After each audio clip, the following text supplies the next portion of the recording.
wonderful world of words. And today we're going to find out why is it called so.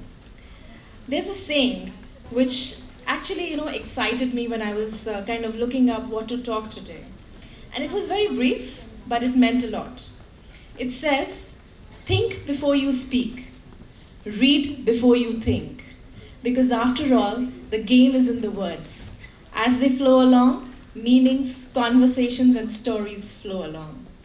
So I'm very happy to have Mona Verma, Urvashi Sabu, and Devashi Gupta with me today on the panel.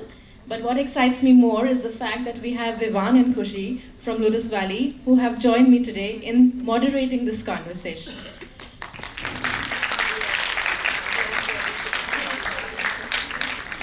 It's always good to have young people coming and talking.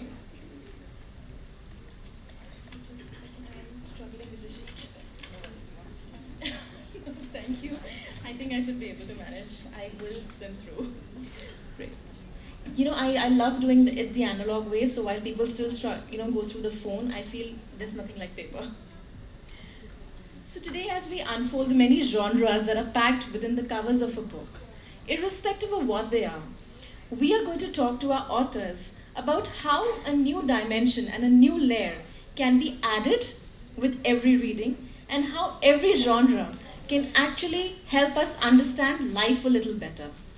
So my first question is to you, Dr. Sabu. You're a professor, you're an academician, and what I read from your profile, I found you to be a true connoisseur of the word. You have indulged with poetry. To be specific, I think Pakistani women's poetry that you mentioned. You have authored books. I'm sure you have been teaching, so you've been very well versed with the English literature which you teach. I'm sure there are reports and researches that you've been doing. So, my question to you is that what is that one common ingredient that binds your work and your passion so beautifully? How is it that you just bring it all together? Am I allowed to use the mic, or do I just have to yell my way through? All right. I think it's on. Thank you so much, Mayura, for that wonderful question. But before I even answer what you wish to say, I just want to give a wave to the audience, all the young, bright people sitting here, and everybody just wave back. We used to do that at traffic signals when we were very little.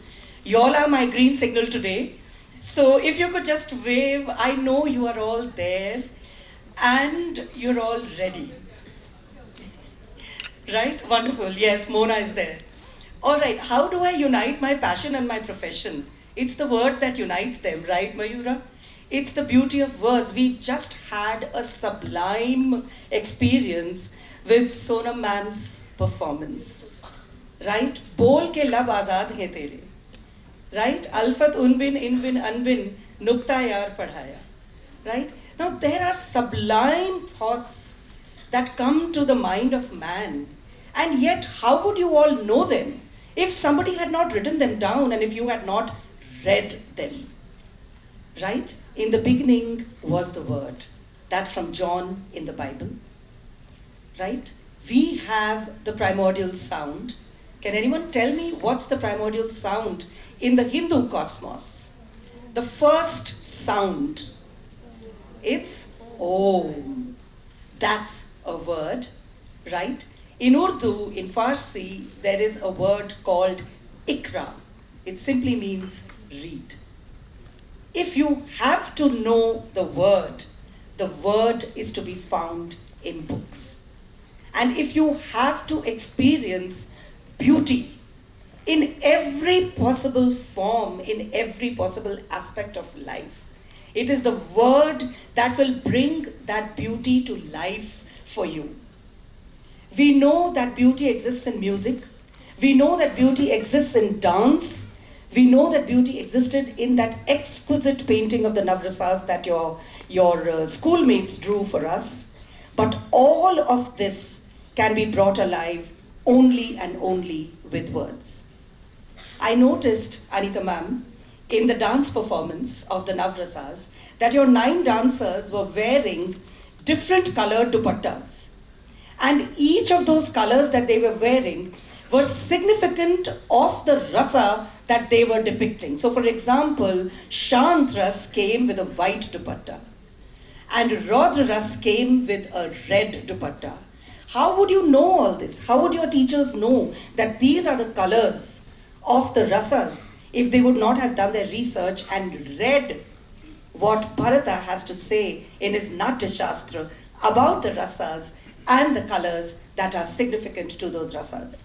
So my dear children, the one thing that unites every possible expression and impression of beauty is the word. It's the word. And the only thing that you will get with words is wings to your imagination. That's how I unite my passion and my profession. It's the word that unites them. For me, it's the word that enables me to travel without ever having to step out outside the comfort of my library or my study. It's the word that enables me to go on flights of imagination to the most beautiful lands, to experience the most sublime ideas that mankind has to offer. It's just the word and the beauty of words. That is indeed beautiful. And Devashi, I know you also have found warmth in your words. You moved from Calcutta to Delhi and Gurgaon, and I know that you took a little time to settle into the culture, and you found the love, the warmth with your writing, from writing news articles to research reports to now writing books. What, according to you, is a commonly loved genre nowadays? There is a vivid, it's like a platter, it's like a menu card out there today. Whatever you wish, you get it. Earlier, that was not the thing. But today, at least I don't know what is the pattern these high schoolers are following, or the younger generation or the young adult segment is following. Can you please tell me what, according to you, is a popular genre or a reading pattern style, especially in this age group? First of all, I just want to say that I'm really thrilled to, see a hall packed with students. Because being an author, nothing pleases me more than to see people who want to find out more about books and reading. To answer your question, Mayura, I do know what young people are reading, but I want to find out whether what I know is true. So we are just going to see what the young people in this room are, whether or not they're reading the things that I think they're reading. So I know young people love mysteries. How many of you in the auditorium love reading mysteries? Show of hands. Okay. I know young people like reading supernatural stuff, spooky stories with a little bit of the occult in it. How many of you like reading spooky stories? Okay. Young people also like reading a lot of mythology. More hands, great. Little bit of romance. Not too many hands. Raising their hands. Okay, don't feel shy. We're just here. Nobody's judging you. Just raise your hands if you like reading romance. Okay, some more hands. I've been told that young people also like reading, and I personally think that's a great trend, like reading autobiographies, lives of famous people. Can I see hands? Excellent. Magic realism? Harry Potter?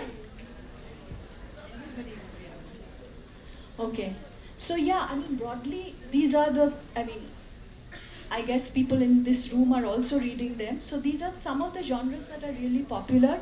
There are also young adult stories about navigating school, friendships, life. I think those are pretty popular.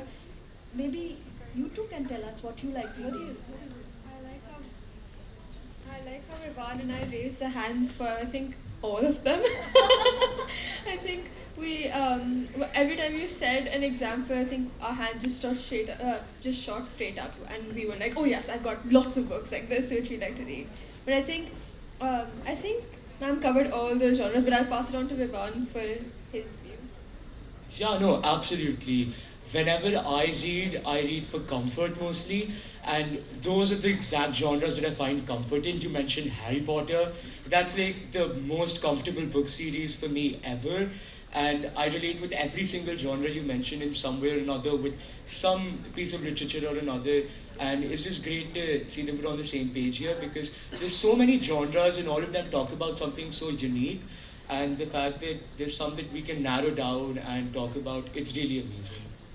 I think that's wonderful because, I mean, just to little bit to end it here, I also started reading when I was very young and it was escape for me to, something to help me navigate the world. When the current world I was living in got too heavy, I could just dive into the world of books and forget about it all. So I think it's wonderful. I'm so happy that all of you read and you read so many different genres. So I remember back in our days when we were in school and seeing the school environment, it just takes me back to my school days, which I was talking to Devashi about earlier. So back in our school time, I'm from an Irish school and reading was a very important part of our curriculum. You were judged for not reading and you were judged for what kind of reading you were doing. So, we didn't have many reading choices then. The maximum that we could indulge in were maybe Daniel Steele's and the Harlequins and the Sidney Sheldons, the Jeffrey Archers. And I think that primarily at that time was because, or maybe even the classics like Gone with the Wind and Jane Eyre's. So that I think primarily was because we didn't have enough exposure. Also, there wasn't much commercialization in writing and publishing as an industry. But today, the portal has opened. Today, the students have much more access. So Mona, I want to know your take on these different genres that are available today that are impacting the young minds. Because while many have their positives, are there any negatives also? Are we, opening the portal, are we doing the right thing? Or is it good to indulge with everything just to choose your path? Thank you, Mayura. First of all, I begin by thanking the great leadership of these three beautiful ladies from the Lotus Valley School for inviting me here. This is my third visit to this school, and still I'm as lost as an excited child in a candy store when I come to this beautiful school. One of the commendable schools, institutions this country has to offer. And thanks to the Stories people for bringing me together with this erudite coterie that I'm speaking with today. Coming back to your questions, I feel stories change when storytellers change, and the art of storytelling has to adapt itself in accordance with the readers, with the young readers that there are today. Now, there are many subdivisions of the organic genres that there were. So there was history, there was mythology, and now today you have something called historical fiction, which is stretching the truth, not just stating the truth, and there is a mythological fiction, which is again stretching the storytelling in accordance with the perception of the writer and how they see it. I think it is a very positive way forward, for the reason that when it comes to history or mythology or even some of the religious texts, they all face the fear of elimination at some point or the other. But in case there comes a writer who does not want to sound very didactic, does not want to sound very icy out there, and writes in such a way that the students take it on, they just lap it up. For example, coming back to the genre that I delve in, which is mythological fiction, everybody knows about the Mahabharata. Everybody knows about the Mahabharata. Everybody knows about the Kauravas, the Pandavas, and Draupadi, right? So, once I was asked that, how would you explain Mahabharata in a gist? So I said, if you take Draupadi to be the human body, she is married to the 5 Pandu Putras, the 5 Pandavas, and you take the 5 Pandavas to be the 5 senses, which are aligned with the human body. And the Kauravas are the 100 tendencies that there are, both good as well as bad. Not all Kauravas were evil, right? Not all of them were evil. There were good ones as well. So if the human body, the senses, if they feel that they can gamble with the tendencies and still win the war of conscience, they are failing out there. And when Lord Krishna, tells Arjuna that despite the fact that there are good brothers as well, all the tendencies need to be exterminated in case you need to win the war of your conscience. The world, the life that we are living is the war of Kurukshetra. And the battlefield out there is the battlefield of the conflict between our tendencies and our senses, which explains everything. So if you take it forward and explain it in your own way, where it is easily imbibed by the readers, what is wrong with it? What is wrong with the fact, in case I come and tell you that, do you think that Yudhishthir was the eldest Pandu brother, was an epitome of truth and virtue, and that's that? How do you explain a man who's placed on a pedestal to be always good, and yet he is a co-husband with his own brothers? Didn't he face an imposter syndrome? Always being scrutinized by the woman who was the common wife of all the 5 brothers out there. And how did he deal with the very mysterious nature of his own mother, Kunti? How can a person not fall into the traps of normal mortal problems and be just a Yudhishthir? So because there's a different brain mapping over here, so once an author covers the ground between the organic and the relatability part of it, I think that is where a different genre arises, and there is nothing wrong with it in case the story is told differently, passed through a different medium. Sonam did the same thing with music. Somebody does it with art, somebody does it via education. But if the story can be told and enjoyed, it doesn't matter what the medium is or what the genre is. So I think there's everything positive about it, provided the writer is hefting a great responsibility on their shoulders and they stick to that responsibility. So Debashi, with so much, I'm sorry, you saying something? No. So Debashi, with so much information and so many narratives, and like Mona explained, so many versions of content available. Everybody's writing with their own perception, with their own mindset. How do you think all this content and information that young readers are reading is actually impacting their overall personalities? I mean, when I read something, if I read a narrative of Devdutt Patnaik and I go back and compare it with some other writer, or maybe if I read Lost and Found in Banaras and then I go and compare it with another book like that, then how is it all impacting or helping me develop a personality of my own?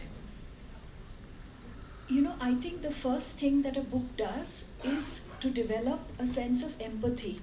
So if you're reading a story, it doesn't matter what genre, who's written it, what the story is about, you immediately transport yourself into the world of that story. So you connect with the characters, you experience the situations they're experiencing, you feel what they're feeling. Sometimes you feel sad on their behalf, you feel angry. Like a lot of you read Harry Potter, right? So do you remember when Harry was being bullied by his cousin, and when he was at his aunt and uncle's place, he was sleeping in this room under the stairs. You feel angry, you feel sad for him, right? So it's developing your emotions, you're being able to put yourself in somebody else's shoes.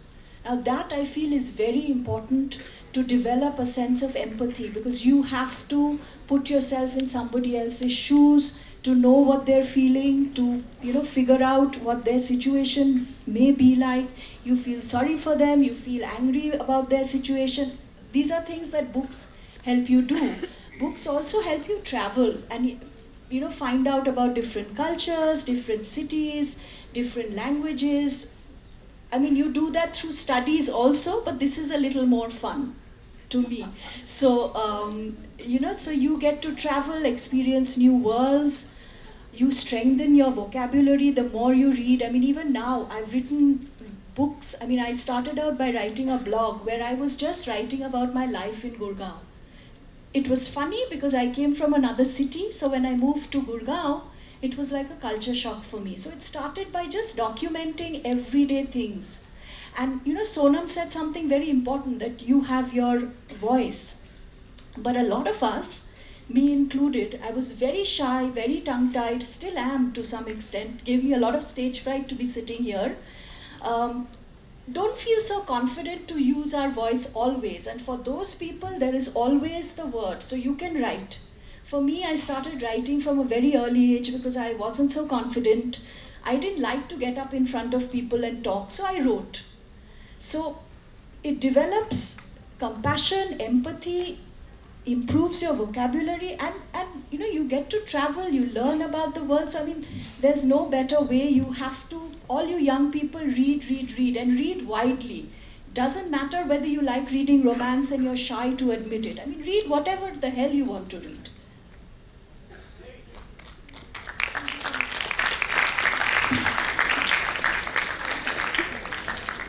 Thank you so much, Devishi ma'am. I have a question for you, Mona ma'am.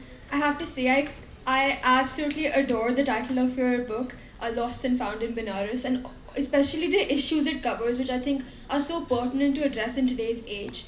I want to ask you, which elements from different genres did you incorporate in order to make your book so thought-provoking yet approachable for your audience?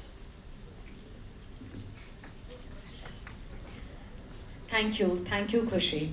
That's a wonderful question. So when I was writing this book, Lost and Found in Benares, I have to veer away a bit and tell you about why I wrote about Benares, considering I come from Haridwar and I wrote about Benares. Haridwar is supposed to be a religious city, whereas when it comes to Benares, it is a spiritual city. It is spiritual. So I guess for a writer, spirituality appeased me more than religion per se. And thank you, ma'am. And then what happens is that when I was this book came from a particular experience which I had in Banaras. So I had gone to Banaras Hindu University to deliver a lecture, and after that we went towards Manikarnika Ghat.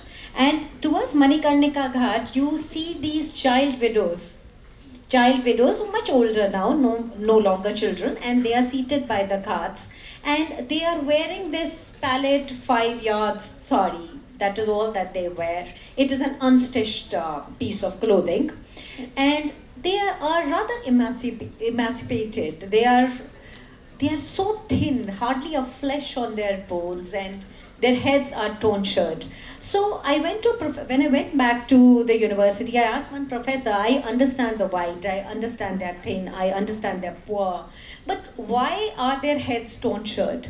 So he said their heads are tonsured so that they look that unattractive that they do not incite any carnal desire in a man. Shame on humankind.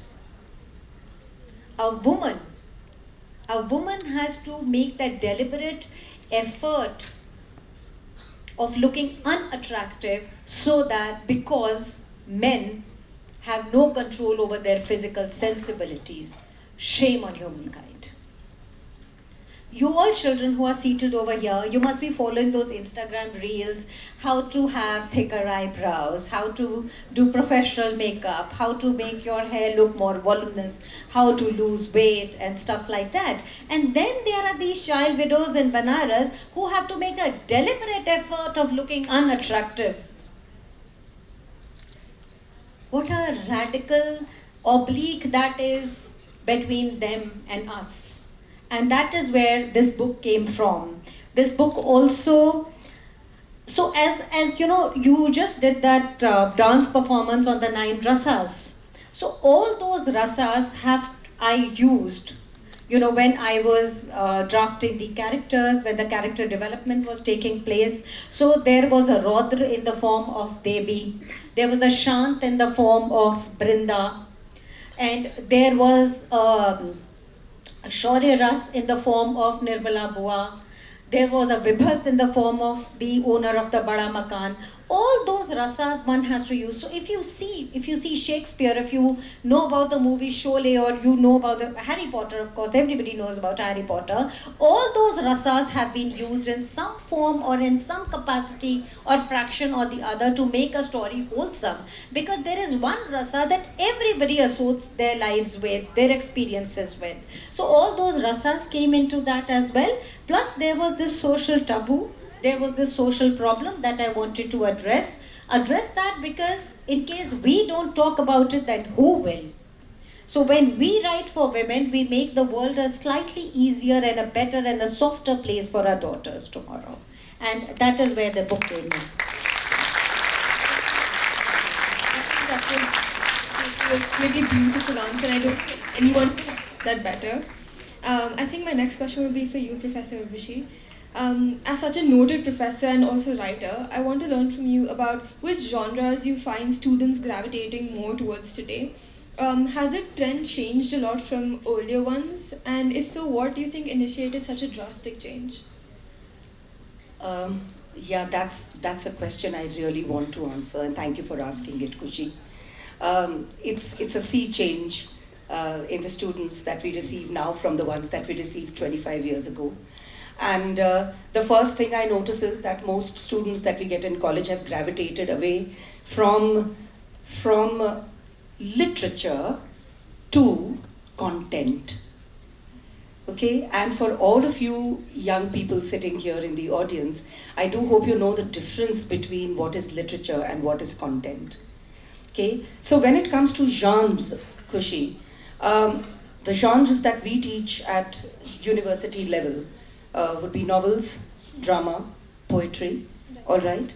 And I find that we have to make an extra effort to engage our students into any of these genres simply because the language is sometimes beyond them, the structure is more or less beyond them, and the length is very, very detrimental to their attention simply because they are living in the age of mini bytes, of content which takes, you know how when you read content on the internet, it says 1 minute read, 2 minutes read, 5 minutes read. I've not yet come across content on the internet which says 15 minutes read, because nobody is going to go onto that. So what is grabbing attention today, Kushi, is actually the length of the genre rather than the quality of the genre. That is something that I find very bothersome, and it's not just as a teacher, but it's also as a reader, all right? Because trust me, children, content can make your day, literature will make your life. And please take content for what it is. It's information. It's not knowledge. So let us distinguish between content which gives us information, you know, all the makeup tips and the long hair tips and the bushy eyebrow tips, and also, this girlfriend and that boyfriend tips, and how to handle a marriage tips, and how to handle broken relationships tips, etc., etc. All right? It is literature that will make you a rounded individual. And if that literature has length associated with it, a lot of my students ask, ma'am, how many pages is this novel? And I have to actually attract them by saying, oh, it's just 120 pages.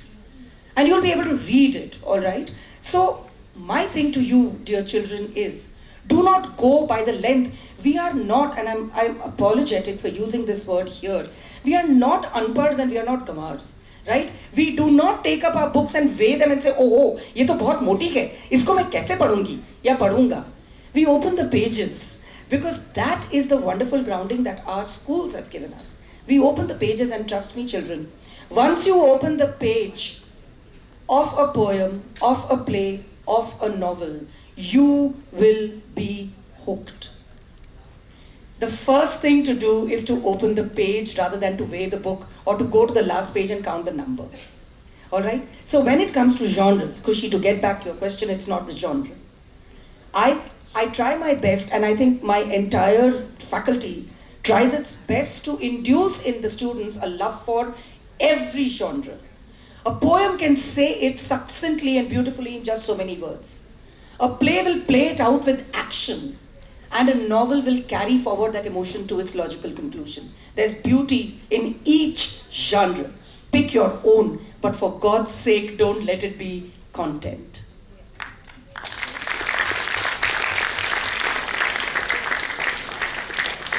I mean, literature and content, I think that is such an important thing for this young audience to understand today and to sort of really inculcate in their lives at this pivotal stage.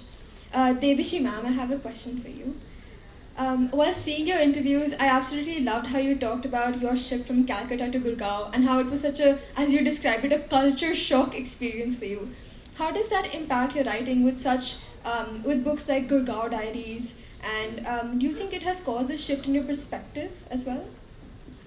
Yes, because it all started, like I said, with writing a blog. And before that, I didn't know that I had any funny bone in me, that my writing was funny, that I loved writing humor. And through humor, I could actually talk about more serious things and draw people's attention to stuff that needed attention being drawn to it. And the only way I could get people to read was to be funny. So people would read funny stuff and then think, hey, I mean, she's talking about something, but we've experienced that too. So humor helped me dispense wisdom about more serious things in life, satire.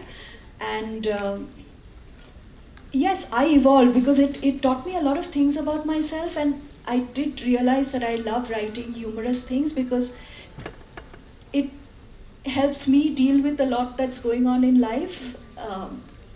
It also helps people read because people like reading funny stuff, and it's a blog. So this is something that I tell all you young people, that if you like writing, just write. Don't think about whether you're going to write a short story or there are various forms nowadays, but just start writing. For me, it happened like that. I just started writing a blog, and then before I knew it, it became a book, and it was just me actually ranting about day-to-day experiences of buying vegetables, of buying masalas, of talking to people. I wasn't fluent in Hindi, nobody would understand what I said.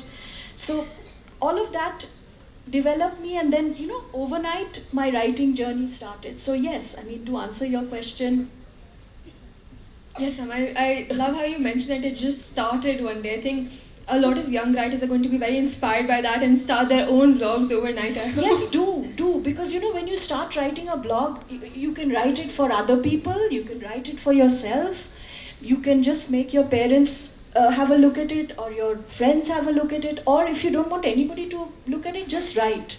Write what you feel about. You had a fight with somebody, you got angry with somebody, or you had a great experience, a book that you loved reading.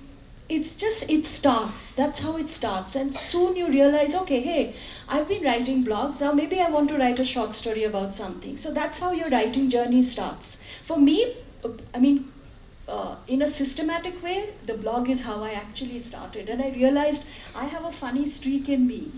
And I didn't know that. So, you discover things about yourself. And just to end that again, keep reading. Because even now I read voraciously. So there's no end to it. You read, you write better. Thank you so much, ma'am. I think I can go on and on about what you said, but I'll let Vivan take the reins for now. Thank you so much, ma'am. I really resonate with how you talk about humor helping you find comfort in the new city. I think we've already talked about how we find comfort in literature and reading and writing, and how all of those are really cathartic processes for all of them. And thank you so much for your amazing insight. Mona ma'am, my first question would be to you. Students walk away with so much from you when they talk to you. I can without a doubt say that your way of telling us about the Mahabharata is going to stay with me forever. That was such an amazing expression of it, and I could visualize all of it as you were talking about it. But my question is, do you find yourself carrying stories from students with you and translating that into your work? Are there any experiences with students that touch you deeply? And how do those affect your writing and your reading and your outlook on the world of literature? Oh, thank you. That's a wonderful question. So, you know what? Of course, a writer or author or anybody who's an observant human being will carry a story from even an empty room when they leave it. So after all, we are writing about people, we are crafting characters, and those characters that we pick up they are crafted through the emotions that we go through the experiences that we go through, from the settings that we have, from the objects that we see. So there is something that we absorb from every person that there is. And we all are drawing from our experiences. Like they say that writing is cathartic. Why do they say writing is cathartic? It is a veil to what lies inside us. And what lies inside us, we become what we believe in, isn't it? We become what we believe in. So the things that we see, things that we believe, those are the things that we spill out on the paper through our ink. So of course there have been students, there have been people who have touched my lives, or both in a good way as well as in a bad way. So when I'm writing, whatever story that I'm writing, there is an experience in my subconscious that suddenly is not dormant anymore. It just suddenly comes alive, and I feel that, okay, something like this happened at some time. So there was a woman who was body shamed, right? And then now there is a character who's eyeing a woman with a very negative discerning eye. Now how is this person going to speak to this woman? So how am I going to craft that dialogue? So the dialogue from my experience comes to me. This is what this person said to me at that particular time, and this is how I reacted. So my emotions, in a very cathartic way, seamlessly flow on into response of the woman this character is speaking with. So even from students, there are young, vibrant people out there. My second book was called God is a River. God is the River, Story of Faith. So this book was set at the storyline was set at the turn of the 19th century, and it speaks about this girl called Mahua who goes to a rich household to work. So there's a boy Yashvir over there and this little girl Mahua. So when I was crafting Mahua's character, I was looking at the school children in a local school next to my place in Haridwar. When we would get off the bus, so we went to Delhi Public School, Ranipur, and I'm indebted to ma'am for educating me, because she was one of the foundational players for setting up that school. And then there was this local school. So when we would cross them, they would all look at us in the corner of their eye, that there can come the depsites, and we with our shining shoes and they with maybe a toe peeping out.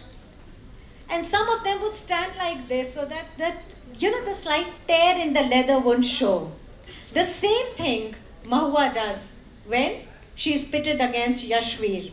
And she would always feel that, there is a platter of, good food that comes, sumptuous good food that comes for Yashvir. And Yashvir very nonchalantly says, "Bhook nahi hai." And Mahua feels, how can anyone say no to food? When you go to bed hungry every night, how can you say no to food? Even if you die eating whole lot of it, beyond your capacity, how can you? So of course these are the things we pick up from our experiences, young and old, and that is what makes a book relatable as well. Thank you so much, ma'am. That reminds me of the quote that a book is a window to the author's mind. Of course. And I think writing is such a personal experience, and it sometimes, even when I write, even for like school assignments, sometimes I'll be writing about politics, economics, and even those will bring out experiences that I didn't remember that I had gone through to the front of my mind. And such a revealing experience, and thank you so much for your insight. That was amazing to hear. Thank you very much. Thank you so much, ma'am. My next question would be to Urvashi, ma'am. Ma'am, you work with so many students in a professional capacity. My question is quite simple and quite straightforward. Do you think good readers make good leaders, and how so? Because leadership is something we concern ourselves with a lot, and I think reading plays a really salient role in it. If you could shed some light on that. Vivan, you're 100% right. You've answered your own question. Good readers make good leaders. There is no doubt about that particular thing. Why would I say that? That's because leadership is a quality that may be inherited, that you might be born with, but in order to sharpen it, in order to bring it to the fore, in order to realize your leadership to its fullest potential, you need to know what other leaders in this world have done. What were the problems, what were the challenges that they were pitted against? How did they go past it? We do not live as islands, dear children. No man is an island. We learn from our surroundings, we learn from what other people have said. We learn from great minds. And if we do not read, Vivan, all of that greatness means nothing to us. Then how do we live in a vacuum if a leader has to lead people? How does he know what his people are thinking if he is not aware of what is going on around their surroundings? All right, if he does not know the history of the world, if they do not know why revolutions take place, why people come to a position of prominence, If they do not know their history, how are they going to lead? You cannot lead in a vacuum. In order to fill your mind with the sublimity of leadership, you have to have sublime thoughts. And those sublime thoughts, my dear children, are not generated out of the blue. They come because you know what other people think. They come because you see how other people have behaved in a similar circumstance. They come because you find them inspirational. A leader has to inspire, but in order to inspire, a leader has to be inspired. And who else is going to inspire the leader other than other great leaders down the pages of history? So a good leader has to be a good reader. And one more little thing in addition to the quality and the character of leadership. There is also something called the clout, the charisma, or if I may say so, ma'am, with your permission, the riz of leadership. How do you acquire that riz if you do not have words? A good leader is a good speaker. If you cannot impress and inspire your followers, your nation, your praja, if I may use that word, with your words, you're not going to be a leader. A good leader is not just a doer. A good leader is a speaker. Where do you get those words from? Where do you get language from? You get language, you get words, you get sublimity, you get inspiration from the words of other leaders. Have you ever noticed, children, how many times great leaders quote other great leaders? That is to give, muscle, that is to give strength to their own words. So if you have to be a good leader, you have to first be a good reader. Thank you so much, ma'am. Can you give a huge round of applause, please? I genuinely think it can't be said any better than great leaders have to inspire, but great leaders also have to be inspired. Thank you so much, ma'am. Your words also really made me think about how reading and writing help us develop intellectual vitality. And that question of development brings me to my next question for Debashi, ma'am. Ma'am, you talked about how writing as a practice helped you find yourself and helped you find your footing. I want to know how other students and other young writers in the audience can use some of that inspiration and can use literary tools like writing to develop themselves, their personalities, their characters, and come out of their shells in a better way. I think the simplest thing to do is get yourself a notebook, carry it wherever you go, and document your day, everything that happens in your day. Interesting stuff, the people you meet, the conversations you hear. Doesn't mean you go eavesdropping on people's conversations. I mean, writers are, we have a bad name. People say we go to cafes and we're eavesdropping on people's conversations and we turn them into stories. No, you can be sitting and, observing, seeing what other people do. Let your imagination wander, because, I think the first step is to document. Like I said, for me it was a blog. For you, it can be as simple as getting a notebook or your exercise book and just write a few lines about something special that happened to you every day. Make that a practice for a month. What happens to you that is out of the ordinary in your day-to-day life? And then, at the end of the month, look at your notebook and you'll find, I can guarantee you will find something worth developing into maybe a blog, maybe a story, maybe flash fiction is very popular now. There's no word limit to it. It can be 100 words, it can be 2,000 words. So that's a good practice for all of you. Whoever is interested in developing a writing practice, I would say start by doing this, and I can guarantee you it's going to help you, because what you need, even with your studies, you need to do your homework and do a bit of studies every day, right? So if you look at writing like that, you develop why do they call it a writing discipline? Because you discipline yourself, set aside a few minutes every day to write a few words down. It might seem, oh, I just wrote this, it's nothing much. But at the end of a month, you will feel that nothing much has become something really constructive. So that would be my word of advice to all the young people in the auditorium who are interested in writing. Thank you so much, ma'am. That's genuinely a practice that I'm going to adopt into my life. and I will definitely appraise you of how it goes. That's all from my side. Thank you so much, ma'am. I'll be passing the mic to Mayura, ma'am. Thank you, Kushi and Vivan. I think you guys had some brilliant questions, and you guys summed it up and rounded it up so well. I don't think I have any more questions for the panel. However, there's one thought that I've always had in my mind. How early is it okay to start writing? Because these days we see so many school children who want to become published authors. We have many of them in our very school. So I want to know, how early is it okay? And what is the scope of writing early? I mean, how do children actually learn more when they start early? That question was for me first? Okay. Okay. Okay. So, yes, I mean, this is one question we get asked almost everywhere. The thing is that, we see many young writers out there, but the intent is to see their name on the spine of a book. And that is where we start going wrong. Write. First, read. Read a lot. To be a good writer, as ma'am very, very aptly they've put, be good readers and then think of writing. But not writing for getting published. First of all, have short-term goals. Have short-term goals.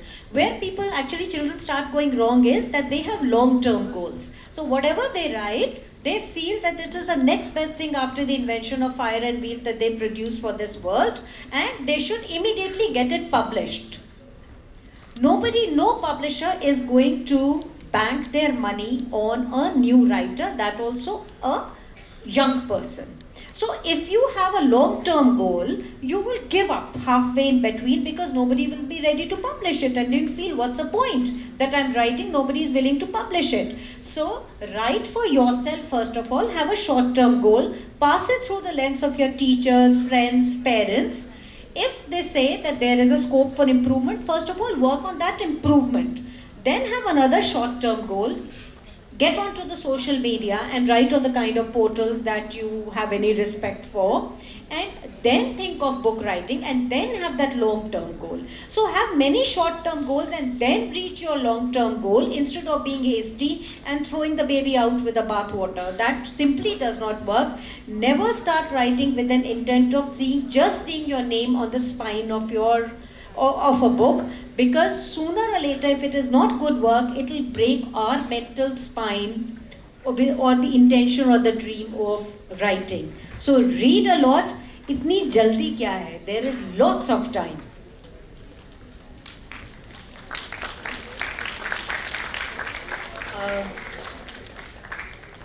I might have a slightly different opinion from yours, Mona, but I think eventually it's the idea of writing. So I will agree with Mona ji when she says you write for yourself. All right, and here I will quote a very famous Pakistani woman poet called Fehmida Riaz, who is no longer in this world. She passed away in 2018. I had the occasion of meeting her on a couple of her visits to Jamia Millia Islamia, from where I did my PhD. And Fehmida ji's introduction to one of her volumes of poetry had, her idea of why does a person write. And she simply said this, why do we write? She says, for entertainment, for pleasure, for the public? No. We write because there is a voice inside us which envelops our souls like an island that is enveloped all around by the sea. It is a voice that churns itself round and round and round in our hearts and our minds until one day it erupts. It erupts like a firework into words. And when that happens, the sight is spectacular. We write to let that voice out of ourselves. If we think, we write. We write not to be read. We write to express ourselves. We write not to see our names or royalties coming in. We write because there is something in us that tells us, agar maine ye lafz अपने जुबान से और अपने दिमाग से बाहर नहीं निकाले तो मैं मर जाऊंगी, मैं मर जाऊंगी या मैं मर जाऊंगा. If I do not speak, I will die. If I do not write, I will die. And on a softer note to this intense description of writing, if you want to get something out of your system, write it down. If something is bothering you, write it down. If you've had a tussle with a very close friend who you're not on talking terms with them, write it down. If you've had a broken crush, write it down. Once it is out of your system and on paper, you will find yourselves healed, dear children. Many, many years ago, when my father passed away with lung cancer, for a whole 6 months, I found myself unable to wear kajal. And kajal is like the only makeup that I do. Kajal and some lipstick. Lipstick was out of the question. I'm sharing a very personal, very, very personal thought with you, all you young children here. I found myself unable to wear kajal for the longest period of time, and I was filled inside me with an anger. The whole world has their fathers. Why don't I have mine? Why did he have to go away? For 6 months I went through this. And then one day it just struck me. I have clout in the highest reaches of the heavens. Ab mera koi kuch nahi bigaad sakta. Because there is a God and then there is Papa with God. Nobody can do anything to me. I lost fear. And yet that pain remained. 2 years after Papa passed away, I wrote it all down. I have never published it. It was a 10-page expression of what I went through, what my family went through when that hero of a man passed away. And since then, the pain has gone. The pain has gone. I go back to that so many times. It's been 15, 20 years now. I go back to it every time. I read it, I remember what he was, and there is something in me that says, he is here in these pages.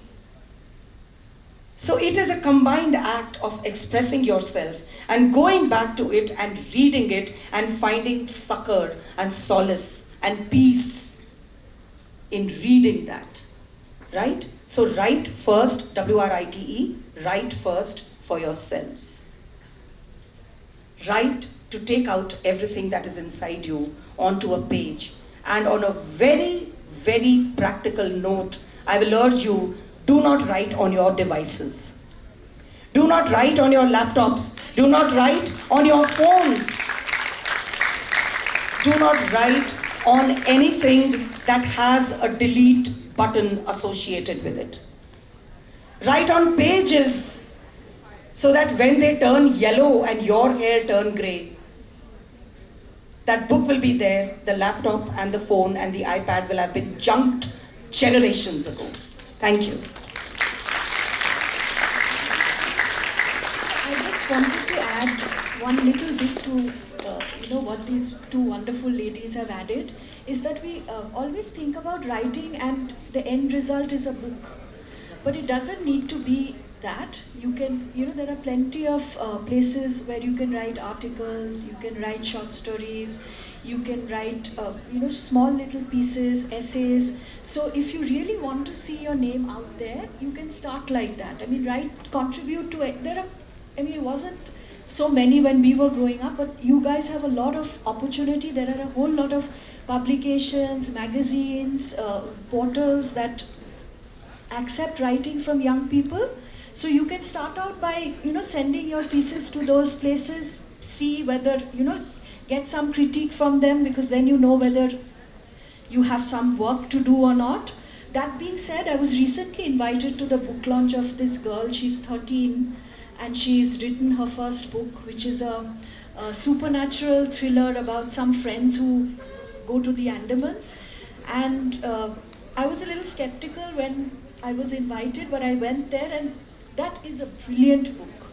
So, the sky's the limit, but I would definitely go along with what Mona and Urvashi said. Start small, start with a notebook, document. If you really want to see your name in print or in a magazine, submit there, and then somewhere along the line, if you're really sure that you want a book out, then you can work towards that. But it's a long process. It's also a disheartening process.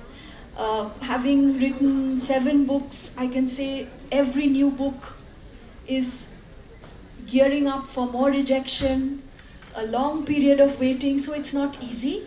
So you really need to be sure that you are committed to that kind of life before you take it on. So try it out, spend time, develop focus, develop discipline, and the most important thing is keep on reading, because you cannot write unless you read widely.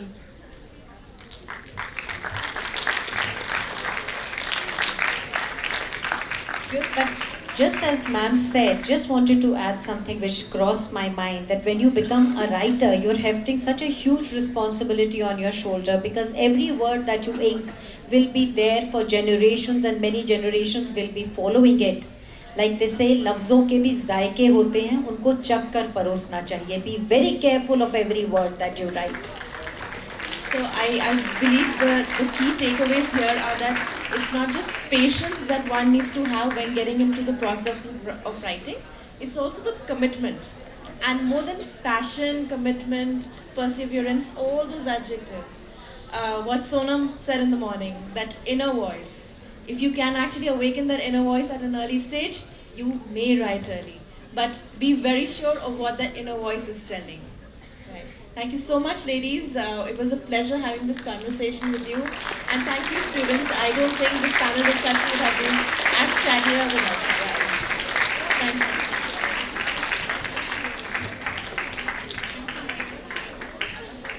Thank you so much, dear students and the faculty, for being here and for giving us an ear, E-A-R.